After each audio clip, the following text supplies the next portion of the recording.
محرم کے حوالے سے ایک بات کر لوں. یہ 10 محرم کا روزہ رسول اللہ صلی اللہ علیہ وسلم نے ارشاد فرمایا کہ عاشورہ کا روزہ مجھے اللہ کی رحمت سے امید ہے کہ 1 سال کے گناہوں کا کفارہ ہے. تو بڑی فضیلت ہے. رمضان کے بعد سب سے زیادہ فضیلت عاشورہ کے روزے کی ہے, 10 محرم کا روزہ. سمجھ رہے ہیں؟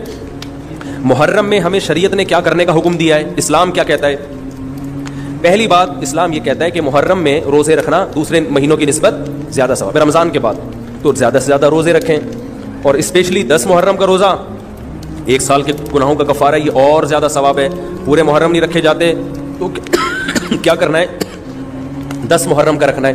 حدیث میں آتا ہے کہ آپ نے حکم دیا 2 روزے ملا کے رکھو, کیونکہ یہودی جو تھے وہ 1 روزہ رکھتے تھے, صحیح ہے نا. تو یہودیوں سے مشابہت سے بچنے کے لیے ہمیں حکم دیا کہ اس کے ساتھ ایک اور روزہ ملائیں. تو علماء یہ کہتے ہیں کہ آج کل یہودی 10 محرم کا روزہ نہیں رکھتے, تو اب مشابہت ختم ہو گئی ہے.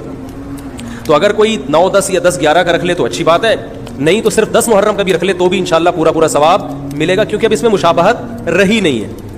سمجھ رہے ہیں کہ نہیں سمجھ رہے؟ یہ کرنے کا کام ہے.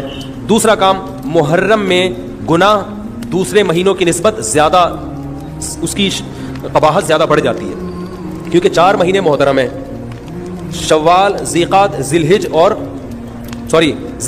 ذیلحجہ, محرم اور رجب.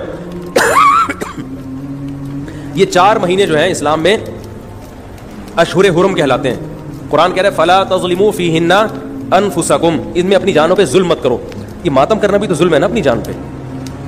تو اللہ نے فرمایا ان 4 مہینوں میں اپنی جان پہ ظلم مت کرو. کسی بھی طرح سے ظلم ہو, جسمانی ظلم ہو, روحانی ظلم ہو.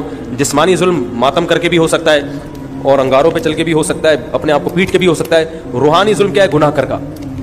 تو نہ گناہ کرنے کی اجازت, نہ کسی اور طرح سے. عام مہینوں میں بھی ظلم کی اجازت نہیں ہے, نہ اپنے اوپر اور نہ کسی اور پر. تو ان 4 مہینوں میں ظلم کی نوعیت بڑھ جاتی ہے.